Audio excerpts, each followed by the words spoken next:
Good afternoon, everyone. Assalamu alaikum. My name is Houda Abadi, and I'm the Associate Director at the Carter Center.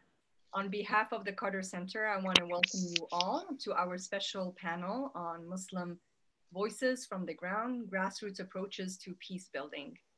We are fortunate to have with us three distinguished panelists from Morocco, Belgium, and the United States. I would first like to introduce Dr. Sana Moussalim. She is a scholar and a civil rights activist. Dr. Moussalim is a former civil servant of the Ministry of Agriculture of Morocco and was the former director of Dries Ben Zikri Foundation for Human Rights. She was also the Secretary General of Vermedel, the civil society network of local rural development initiatives in Tunisia, Morocco, Algeria, and Mauritania. Second is Mr. Youssef Chihab. He is the director of the Europe Department and the former director of the Middle East and North Africa Department of the Alliance for Freedom and Dignity. It is a nonprofit organization dedicated to the defense and promotion of human rights. Mr. Chihab holds a bachelor's of law and a master's degree in political science and economics. He is an activist and an interfaith educator based in Belgium, whose work centers on tolerance, diversity, and combating all forms of extremism. Last but not least is Imam Makram Al-Amin. He is the Imam of Masjid An-Noor in Minneapolis, Minnesota. He is engaged in peace building at the local and international level, from mentoring men transitioning from prison to interfaith dialogue with Bishop Desmond Tutu and the Dalai Lama. His work is rooted in the principles of human dignity and social justice. Welcome and thank you all for joining us. A special thanks to Dr. Moussalim and Mr. Chihab especially for accommodating us and agreeing to participate in English, even though it is not their language of first choice. So we really appreciate it. Thank you very much. You're welcome. Thank you so much as well. I would first like to start by bringing our attention to the ever-changing dynamics of violent extremism. Despite territorial setbacks, Daesh continues to evolve its tactical and propaganda strategies to draw recruits and incite violence. In parallel, efforts to develop rehabilitation and reintegration programs for returned fighters are either non-existent or severely inhibited by the hyper-securitization environment. Repressive security measures have fueled Islamophobia, and they also boldened right-wing extremism in the West. And here at the Carter Center, we believe that Islamophobia and Daesh are two sides of the same coin. They both want a world divided into us and them. So this first question is to Youssef and to Imam Makram. In your advocacy work, what connections have you seen between far-right extremism and the Daesh type of extremism? Who would want to start? I can. Okay. Hello, everyone, and thank you for inviting me. Indeed, we find similarities between these two extremisms.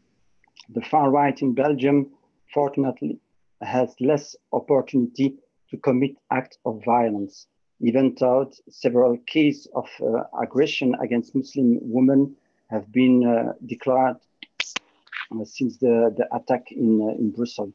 What we can say is that we have reached a level of violence rarely equaled in the past, whether on a social network or in the street. Hundreds of people have reported being assaulted or insulted. We had 2 weeks ago in Brussels, the capital of Europe, a demonstration organized by a far-right party. There were more than 5,000 people. Their slogan were mostly against migrants, against Islam. Their message were that Islam is a dangerous religion, that Muslims want to conquer Europe, etc. On the other hand, the message by the Daesh recruiters is exactly the same. They say that we cannot live together, that they don't like Islam, so that we must find them. So we have two bodies living one thanks to the other. Mm-hmm. Thank you. Thank you, Yusuf, for sharing with us, first of all, the Belgian experience and sharing examples from there, but also showing some of the links. I'm going to turn to Imam Makram, specifically in the United States and with your work with youth and as an Imam. What are the links that you see between the radical right wing and Daeshi type of extremism? Yes, I think that there are some very similar traits between the both. I think that they're in the sense of the othering from that happens on both sides, where it is an us against them scenario, and their rhetoric as well as words and deeds, I would say, really speak to that. The same would be for white supremacists. Here in the United States, I think that they have the same. In fact, if you peel back some of the exterior on both of them, the stark similarities are almost frightening in a sense that it's really, in my opinion, I've come to see this as really very, very similar, almost the same, I would say, and it's all based upon, as we've come to know, some either real or perceived grievance that they have had unresolved, and it takes its form in terms of words and rhetoric that leads ultimately to some harm being done, some violence, whether it is something to do with terrorism associated with Islam, particularly here in Minneapolis, where we've seen these kinds of efforts with in our community, or even it's the bombing here of the mosque in Bloomington that made international news as well. All of these happen within proximity of each other. So this is a real issue, and something that I would hope is understood by more and more folks of how similar these seemingly conflicting entities are, but they're really more the same than not. Thank you. You both, raised some very important points, which is, the grievances, either perceived or real, sharing the same vocabulary, but a very similar vocabulary in terms of propaganda as well. So it's a follow-up question to either of the panelists, really, and please, Sana, feel free to jump in. But how does tying extremism to religion limit our understanding of violent extremism or terrorism in general?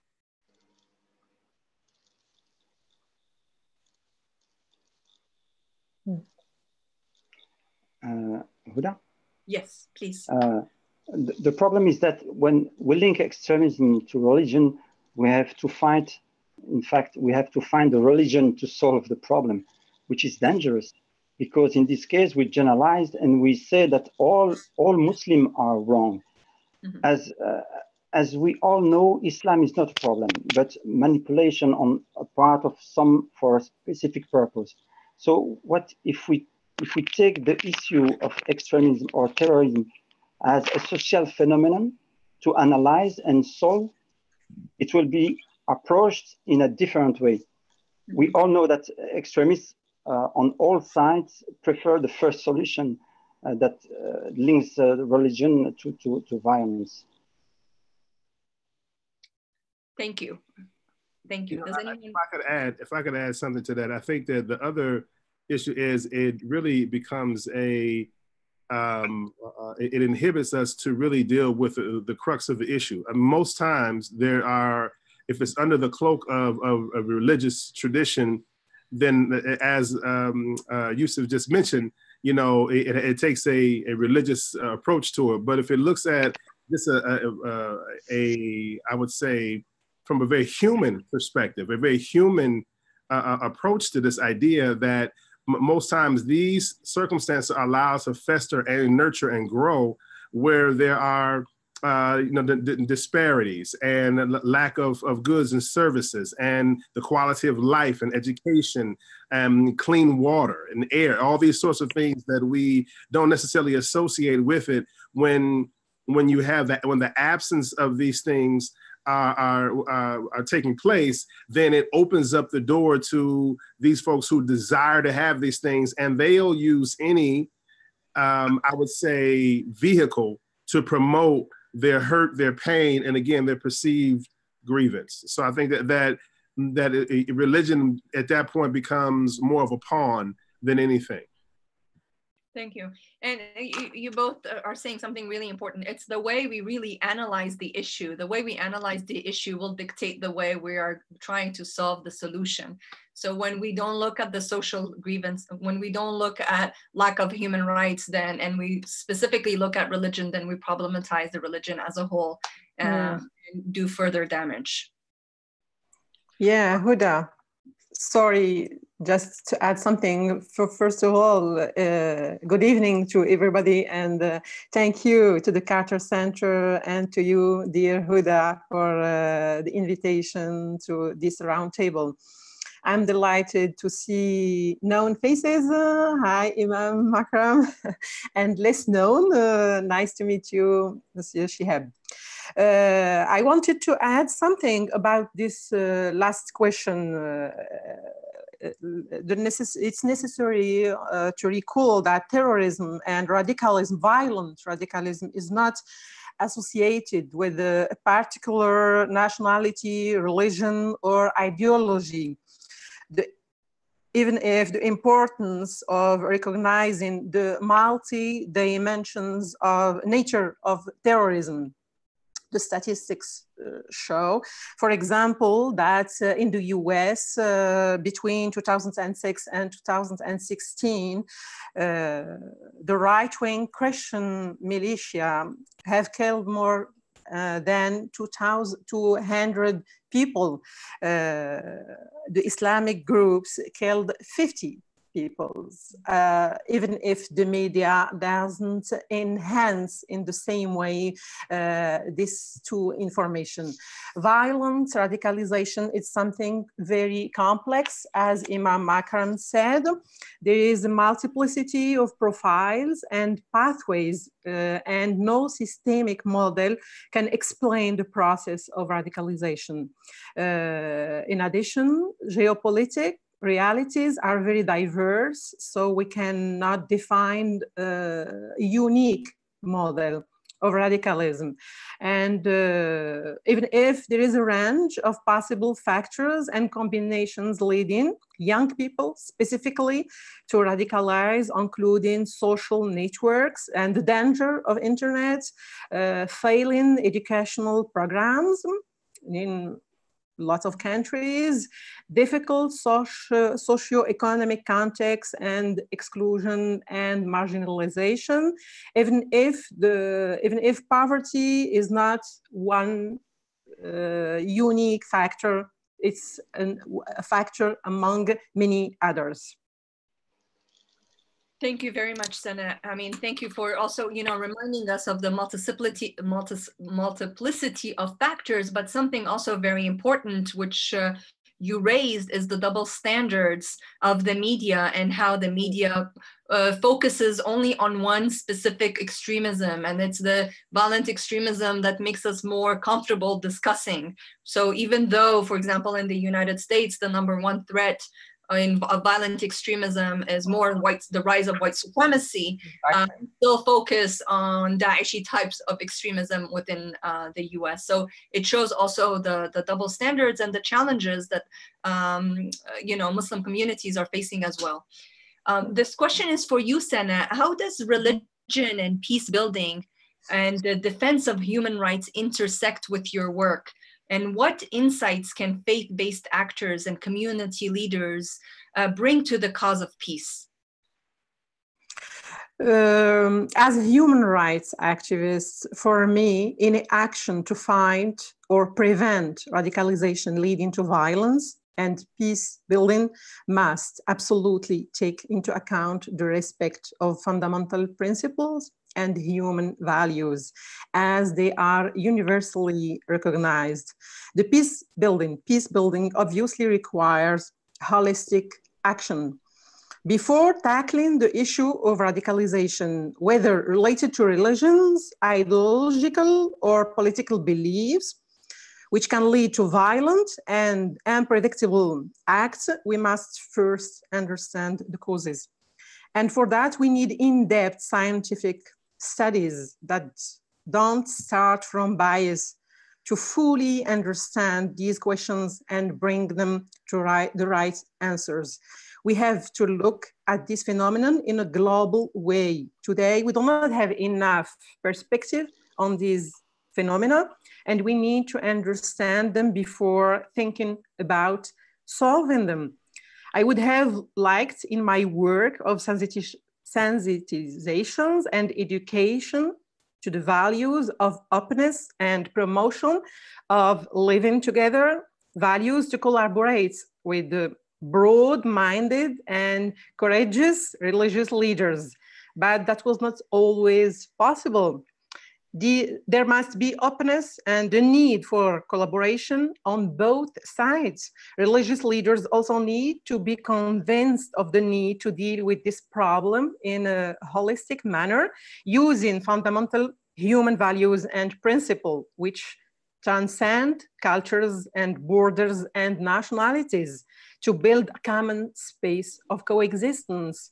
The security approach essential to the fight against terrorism and radicalization alone cannot effectively deal with the rise of extremism, hatred, and terrorism.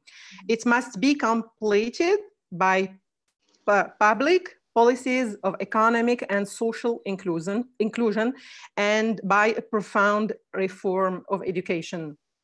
In the context of my country that I know well, I think that any work to prevent violent radicalism must go through an integrated and concerted strategy between several stakeholders to address all known causes of violent extremism, and for which the Moroccan state has an important role to play in collaboration with other stakeholders, including human rights NGOs, men or religious leaders, social educators, among others, to implement proper public policies to fight against social and economic exclusion of young people, to reform the educational system with important work with the teaching staff and specialists, to review curricula and textbooks often riddled with questionable religious references, develop and encourage culture and make it accessible to the whole population. Man is not only an economic agent, a consumer and a producer of material goods. Man is a cultural being. He needs art and culture, and also need to go to the movies, to theater, to read books, to enjoy paintings. To answer your question, religious leaders obviously have an important role to play, that of countering fundamentalists and fundamentalist discourses, and that of preachers, and to enlighten believers by giving interpretation of religion, Islam or other religions, which leave a large space of individual freedom in the exercise of religious and other beliefs. They must work on the revision of interpretations in all the religions in the light of their common dominator, namely better appropriation of human values and the will to bring happiness to all humanity and not only Muslims or other communities. Thank you. Sana, you really highlighted the need for collaboration between human rights activists and faith-based actors, but also you spoke to sometimes the friction between human rights activists and faith-based leaders. In my work, I constantly get asked, why are you working with faith-based actors? And there's some form of sometimes skepticism of the project here where we work with faith-based actors. Imam Makram, this is a question for you as a religious leader. What do you wish policymakers know about the work of faith-based peace builders? And what advice would you give to political institutions who are looking to work collaboratively with faith-based actors on conflict transformation? And perhaps you can speak to the friction that Sana kind of highlighted a little bit sometimes between human rights activists and faith-based actors as well. Yes, yes, Sana was really unpacking so many different things went at her, and I really appreciate her commentary. I really do. You know, I think in terms of from a political standpoint, I think that the first is to see that any government or municipality that is taking the charge to address this issue of violent extremism in multiple forms must know that the faith community is and must, I would say stronger, it must be a collaborating partner. And I think that, so I think that the outreach, the approach, the language, the vernacular should be one that is amenable to it, be inclusive of the faith-based institutions, regardless of whether Muslim, Christian, Jew, whatever the case may be. Also, likewise, on the other end, I think that the Muslim community, the faith-based community in particular, it must also understand its role in combating this. I mean, this is not the time to put our heads in the sand and being in denial about these issues and where they stem from. In my work working with young people, one of the things that was very clear, speaking to them independently of one another, is that those who have, and many of these folks have been recruited, some have been, and many have been convicted. And we're working from a mentorship perspective, we're working to help reintegrate them back into the community.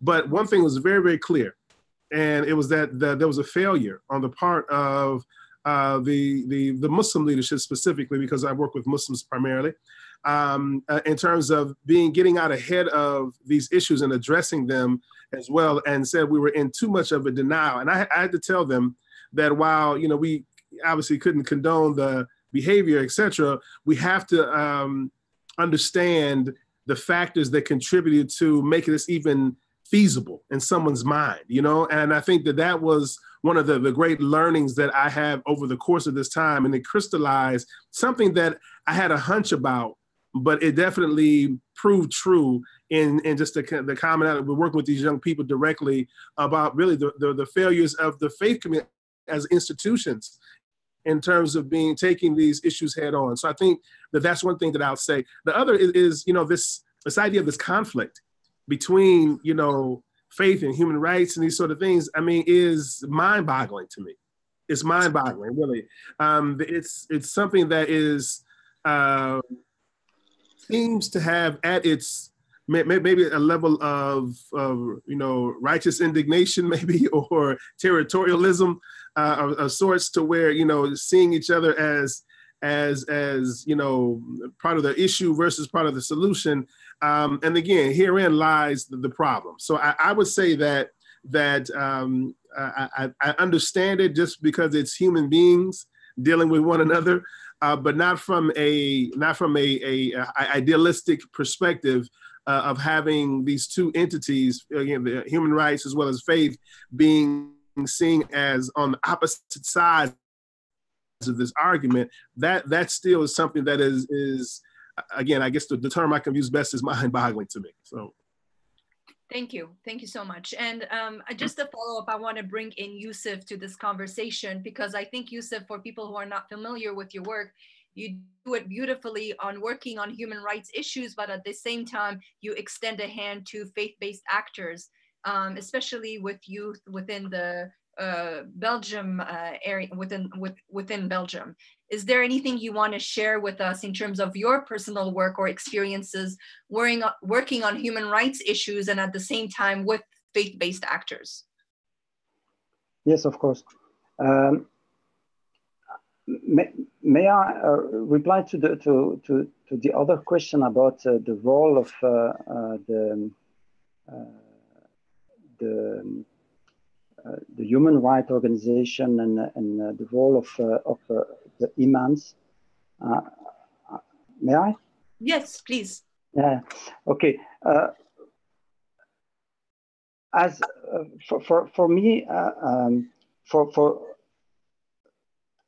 the religious have a duty of exemplarity, and it's their duty to educate the younger and the younger generations. Mm-hmm. They have access to the text, the history of Muslims, and they live in the same environment. So there must therefore be this link between the text and the context. As far as we are concerned as human rights activists, our role is to recall the universal principle, not to deny the social and political situation that young people live in their reality. That's very important. But we have also, we must help these young people to overcome obstacles by engaging in the field and to commit to change themselves, the things that are dysfunctional in the environment. So about your last question, what we are doing on the field, and what I can say about that.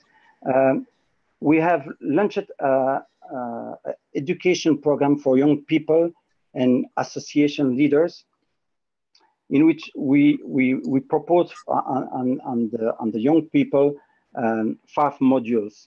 The first one is a reminder of the Belgian political system and an explanation of the function of the bodies that make up a democratic state. The second one is an awareness of racism and discrimination. The goal is to give the tools to deconstruct these things, to denounce and combat through legal means if necessary. And the third is a deconstruction of extreme speeches, whether religious or not. We have included in the program a layman and an imam to work on this issue. And the fourth is an engagement awareness workshop with several forms of commitment are offered to the testimony of committed people from the Muslim community.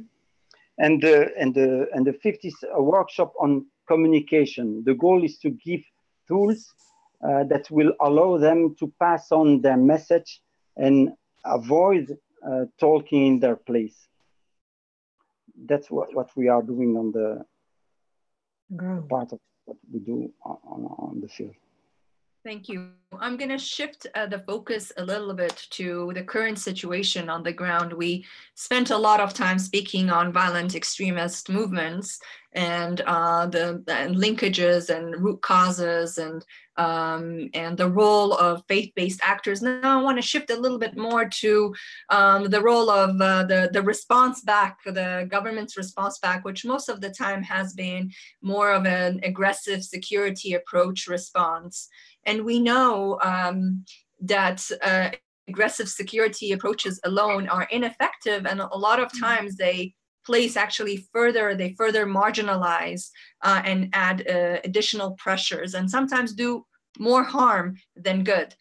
And we also know that military power alone cannot defeat violent ideologies or address grievances that gave rise to either to Daesh or to other form of extremist groups that we have seen in the West.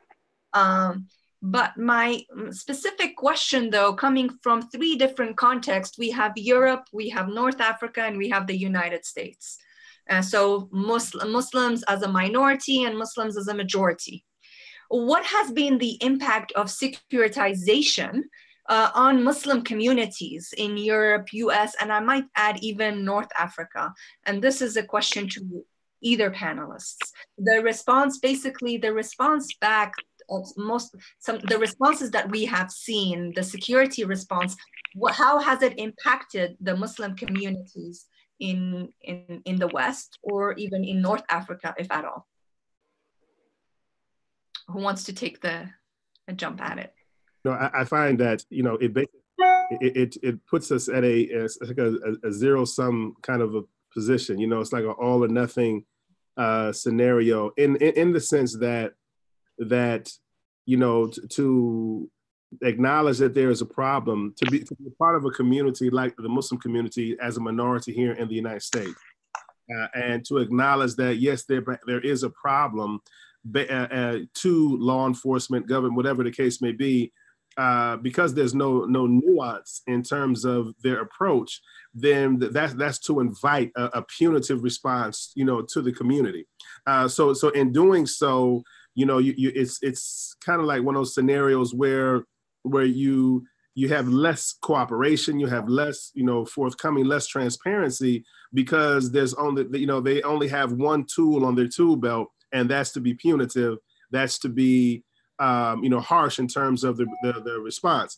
And so I think that has posed a question, a challenge, posed a real challenge and dilemma to many faith-based Muslim organizations, for example, of even how to properly, productively, and in a healthy means to cooperate, even with you know, law enforcement, because I mean, there is an issue. I mean, there's an issue about lives and jeopardy and folks being harmed, et cetera. I mean, that's a real threat in many scenarios. But the idea is you have to weigh the threat. I mean, is this something that is it worth inviting, you know, this punitive, strictly punitive response, or is there a way that we can nuance this and allow for some investment and some softer responses, you know, for particularly those who have been influenced in ways that it could also be re-influenced or influenced back into a more healthy space. So it's very, very challenging. I mean, issues of really battles in the Muslim community, within the Muslim community around like CVE and other things like that have really, is really I would think, a symptom of a bigger issue. You know, that's there. I mean, you know, on the surface of it, it would be, why not be able to engage and use resources to help to solve an issue that we're all are subject to? Well, the answer in many respects is because you don't trust the actors that are playing here, because of the approach, right? So, but that doesn't lessen the need for something to happen, for something to be done, and the consequences that we sit on our hands collectively, we sit on our hands in general about these issues, and they further spiral out of control. So this is a real dilemma, a real dilemma that I think that many faith leaders and others, we grapple with all the time. How much do we do? Where should we be? What roles should we have, et cetera, knowing that the punitive response is in the long term going to hurt the community and really help those who are committed to the extremist way of thinking. So. Thank you very much, Imam Makram, for this thoughtful response. Before I go to the other panelists, I just want to further, like, a very quick follow-up question to your response. You raised the issue of the lack of trust between law enforcement and Muslim communities at large because of these aggressive security measures that have been happening. Can you speak of your personal experiences of how has this impacted, if at all, it impacted your own work in terms of how these aggressive security approaches, and because of the lack of trust of the community, did it impact your personal work on these particular issues? Yes, you know, I mean, it's something that, you know, you have to really walk, you know, lightly in these different spaces. And because understanding people's fear and apprehension about just the mention of law enforcement and as a collaborator in this work, you know, I think it's something that has to be approached very, I would say, very thoughtfully, right? But it's also the challenge that we've accepted in the sense that, you know, trying to be in places and spaces that really matter, and an intersection of places and spaces that really matter. So for example, this is very similar. I put it that way. Let me talk about the likeness of it. It is very, very similar to the historical grievances and historical challenges that communities of color, particularly African Americans, have had with law enforcement. For example, and policing in communities. So the idea is that the trust has been eroded.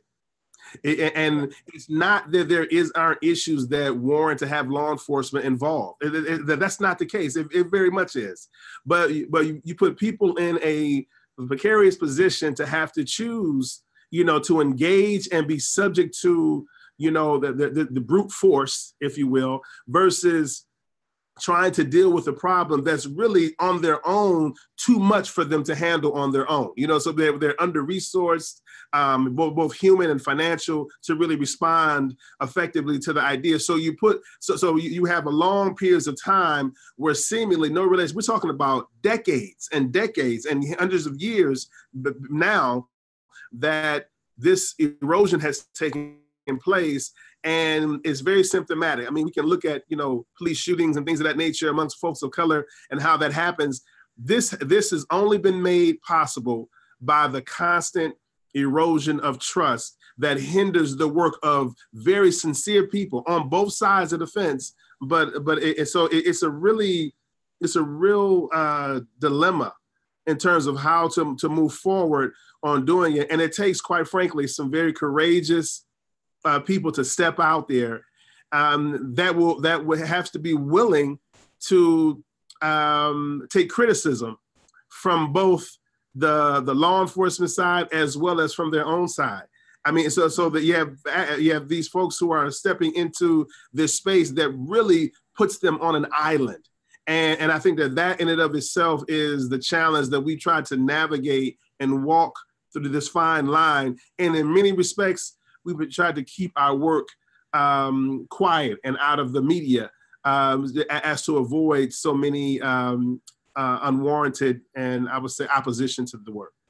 Okay, thank you very much. And Yusuf, I will turn to you, especially from the European context. We've seen also a lack of human rights and securitization, security measures, without due process sometimes. How has this impacted the Muslim community? I mean, in Europe at large, or you can specifically talk about the Belgian context?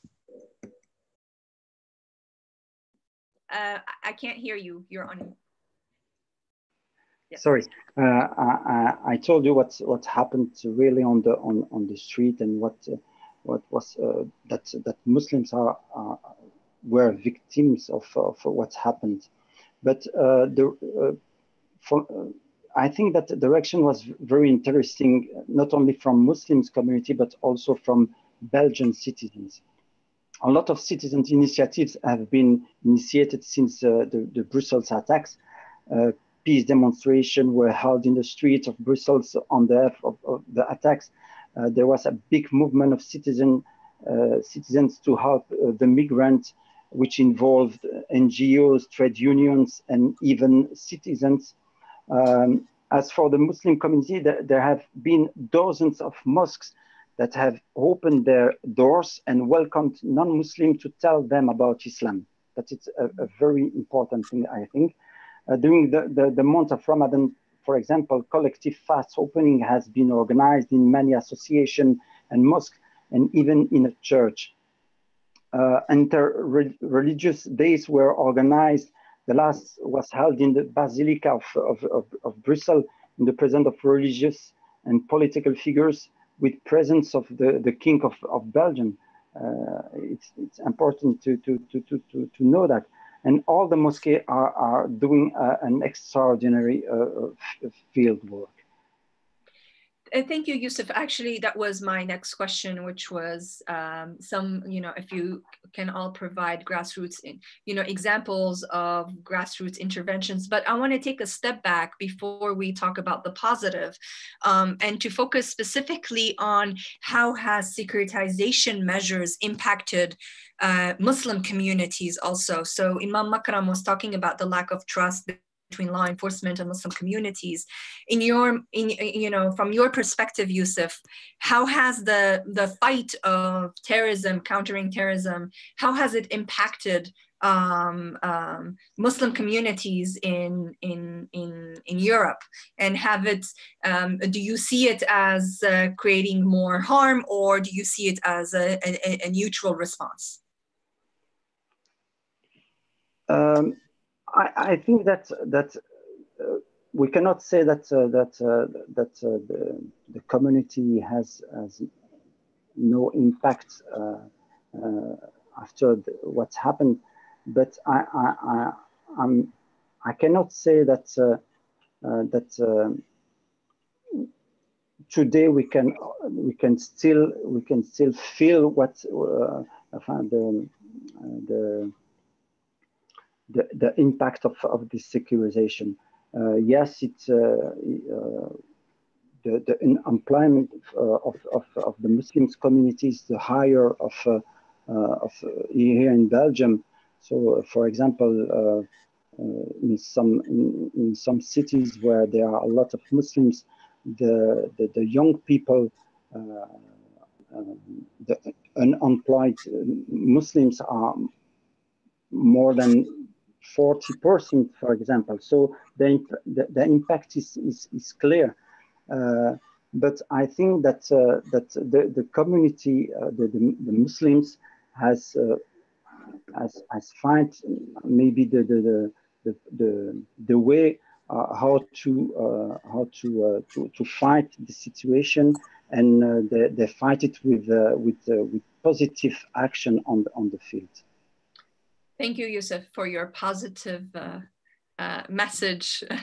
Sana, do you want to add anything in terms of the North African context, especially with the new terrorism laws, and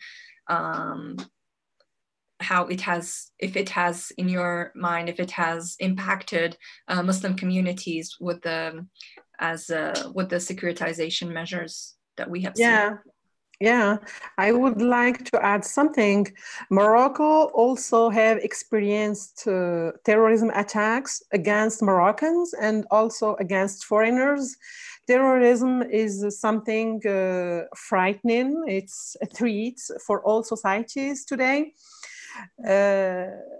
But also there are lots of questions that we can ask today in preventing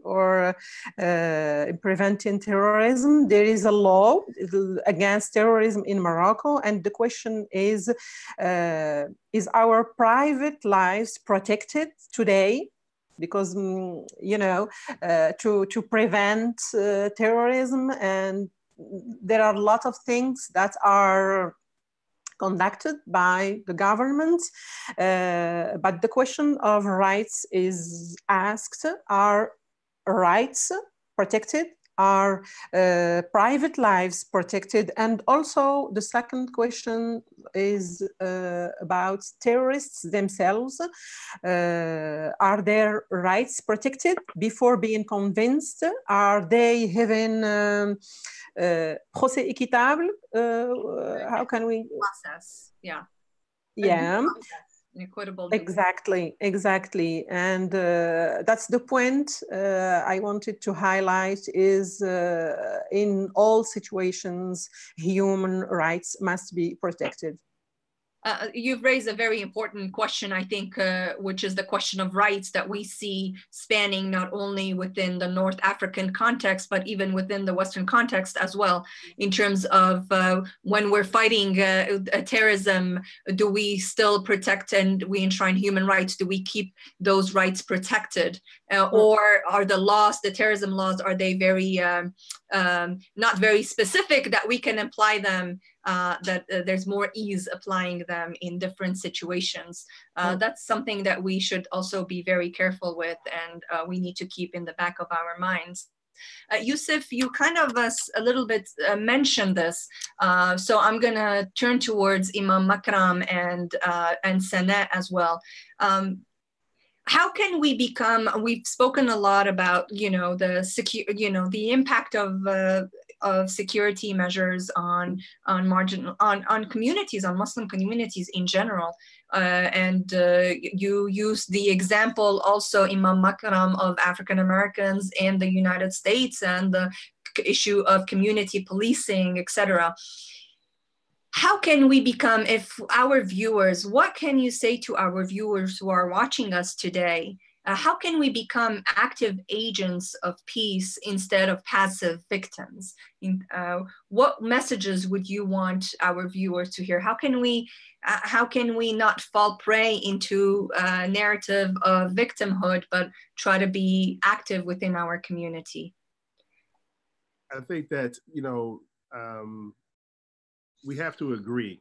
We first have to agree that this issue, for it to be addressed sufficiently, must have a multi-pronged solution. We have to agree about that. And once we agree about that, then we can begin to have different focuses that allows each of us to work within our context, but we're moving towards a prevailing understanding of what will get us to a positive end. I think that, so there has to be really some level of fluent and transparent conversation and willingness to cooperate amongst the faith-based actors in this scenario, right? I think that has to happen firstly.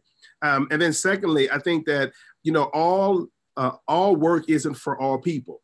All work isn't for all people. So I think that they have some that have to step forward to take on the issue of law enforcement and what that means. But at the same time, we need to really empower and embolden and stand up our social servants, our practitioners, our psychologists from among us, that would allow us to begin to address these issues, these very real issues that are really plaguing the minds, hearts, and spirits of those who are both the perpetrator and those who have also fallen victim. And I think that's another place where I think that the faith community can really play a major role as well, as far as helping to shape the narrative.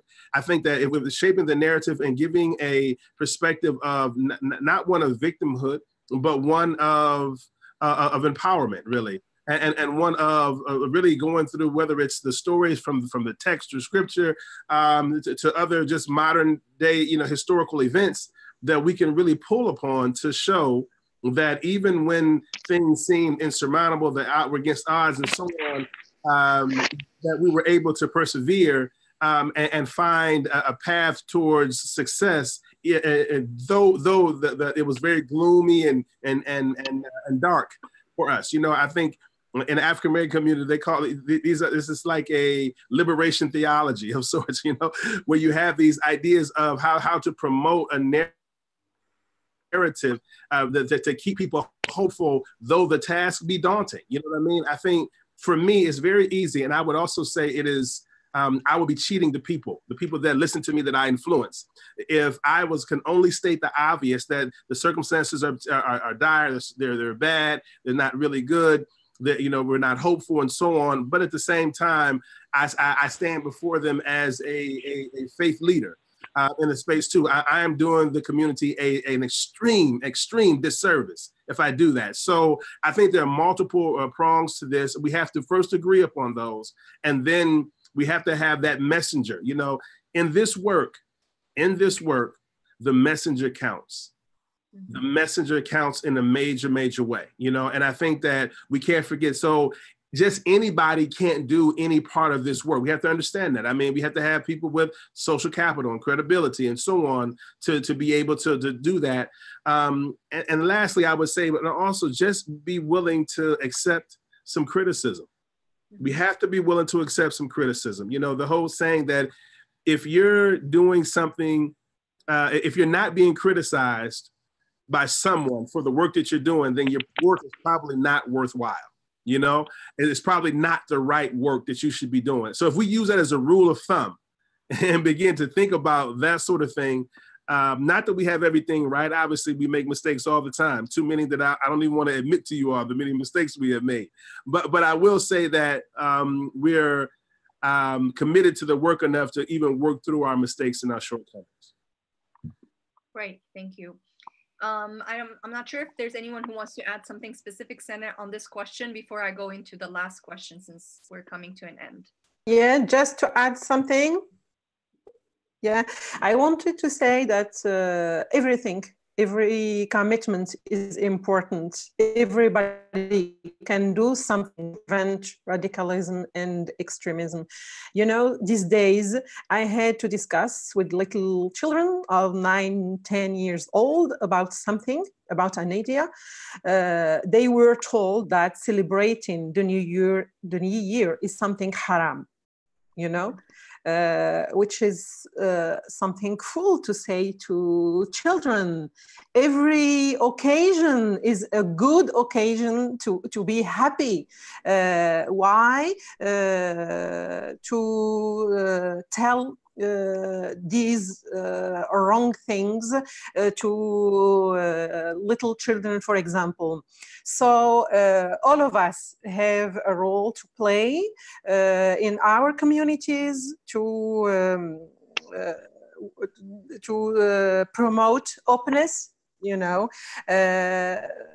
There is not only two things. It's not just white and black. There are many shades, yeah, you know. And we need to tell our youngs in our communities to open their minds and to just try to know the others and try to understand the others, other cultures and other religions too. That's wonderful. That's great. Absolutely. Houda. Yes, please. Please, Yusuf. Sorry, I forgot something.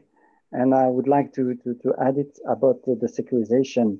I forgot something very important is that since the 2050, I think, there is a new law here in Belgium, and it's the impact of this secularization you spoke about.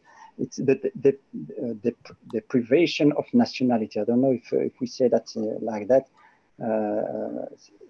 When you have two nationality in Belgium, they could as the sanction is that you will not be more Belgian, for example. They would strip your nationality away. Yeah. Yes. And that is a discrimination because someone with one nationality will not be in the same case, and that is specific after the attacks we had here in Belgium. Yeah, thank you. Thank you for bringing it up. And absolutely, I think this is why we have only an hour, unfortunately, but the impact of securitization has negatively impacted, I would say, very strongly, I would say. I've worked in different regions within Europe, within North Africa. They take different shapes and manifestations, but we can say, and we can conclude that there has been a negative impact on Muslim communities, specifically targeting them and asking them that, you know, sometimes like they are the problem and they need to, and not looking at extremism, violent extremism, like as if that it does not know any nationality or race and ethnicity, etc. So you've raised a very important question. Before we end, this is a last question that I want to ask all of you. You have all participated at the Carter Center's reiterative capacity building workshops, where you had the opportunity to engage with other faith-based and community leaders across political and religious spectrum, from Morocco, Tunisia, France, Belgium, the United States, and there was at one point even Libya. How have these workshops helped your work? And were there a few things that took you by surprise? It would be great to see. And then maybe a concluding statement on what are the needs of your community or the challenges that your community faces now. And if we can be very quick, so all three of you can can have an opportunity to respond before we have to end this. Okay, can I begin? Yes, please. Oh, thank you.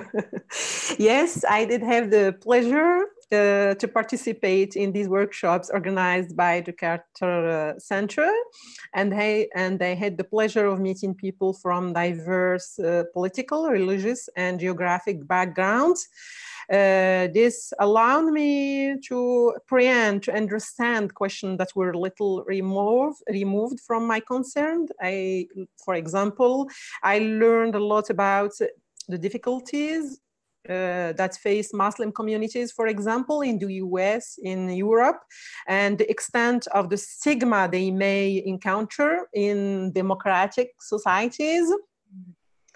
I say it again and again, in our fight against terrorism and violent radicalism and maintaining security, we should not forget to avoid excessive repression and preserve fundamental freedoms. The balance between rights and freedoms and the security of the nation is a tenuous balance that must be preserved. My wow moment to meet and exchange with a former white supremacist. It was a shock for me to discover his past and ideology that fed him. But at the same time, it strengthened my confidence in the human being and its ability to come back from it all and to return to the society and to the communities that were being thrown out before. That was a really great experience. Maybe 2 words about the challenges and needs of my own community in building peace. Morocco is a specific context and it has his own specificities. It's a country with a lot of young people and that has a lot of challenges ahead of it.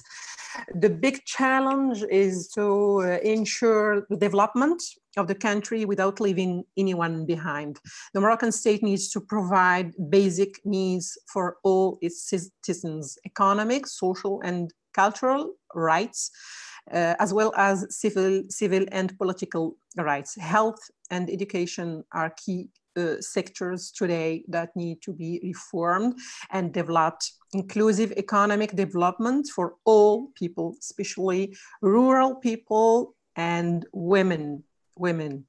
It's also necessary to encourage and develop openness of minds and critical thinking through education and school, but also through culture, which promotes the values of living together. Thank you very much, Sana. Arnaud will be very happy to know that the wow moment was his intervention, and I think this is one of the things we try to do, is to showcase that violent extremism knows no nationality, faith, religion, and bringing other former violent extremist movements, in this case it was a former white supremacist, to discuss his experiences and what led him to this path and how he was able to change his path. Imam Makram, how about you? Yes, again, I am just so appreciative of the Carter Center. And I think really that was really one of the things that stood out to me, is having an entity that has the social capital around the world, really, to really take on such a challenging topic, and with so many moving parts and etc., that I think that it just really speaks to the need to have that social capital in place for this to have any sort of chance to be a needle moving. And I think so, and I applaud the Carter Center for their courageousness, because this is there's a lot at stake here. There's a lot at stake here. And I think that that's one of the things that said to me that even from a Muslim community perspective as well, building that social capital to take on the challenging questions of the day or issues of the day is part of the work. And I applaud them for that. The other thing that I would say is I as well had the very similar experience with, hearing from the former white supremacists. And I think that was an amazing opportunity for us to do, but also really just to hear from my other brothers and sisters from across the globe, and how they experience these issues and how they really grapple with solutions, understanding their limitations, both, human and financial, but also political, was really an eye-opening for me. I think that in America, we tend to take certain of these quote unquote freedoms, for granted at times, that even though we are in, the disparities are many, the injustices plenty, all that kind of good stuff, but there's still this idea that there's a path that we can still look to pursue for those who keep our mind optimistic about that there's a path. And but just to hear some of the struggles, I think was a really eye-opening to me. And this is not a one-size-fits-all. This is not that. So being able to be patient, to listen, to listen with empathy with others, I think was a great takeaway for me. And Switzerland's not so bad either, I was wondering if that was going to come up.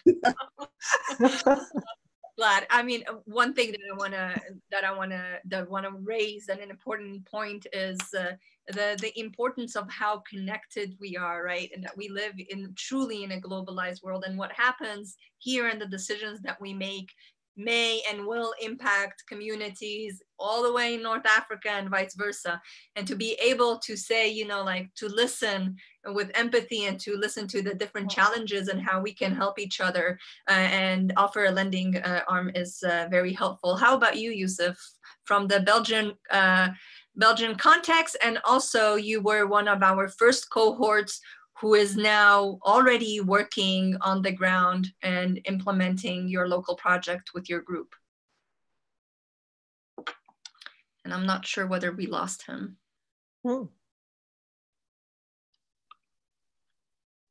Yusuf? We lost him, unfortunately. Okay. Unfortunately, we lost Yusuf, most probably due to the connection. But the question that was asked was, Yusuf is from our first cohort, and one of the projects that he has, that he described at the beginning of the panel, was a project that came out after this one, about a year and a half work with the Carter Center and his participation, him and his group, with these reiterative capacity building workshops. They have developed train of the trainers model, where they're working with youth in three various cities on civic engagement issues and other things. Well, we have come to an end. I want to thank you all for joining. A special thanks again, to Sana and Yusuf specifically for being courageous enough to intervene in a language that is not your first language. Thank you very, very much. We really appreciate it. Thank you, Imam Makram, as well, joining us from Minneapolis and sharing with us your experiences and being, and having an honest exchange. Thank you again. Thank you very much. Thanks. My pleasure. My pleasure. Thank you. Perfect. Goodbye.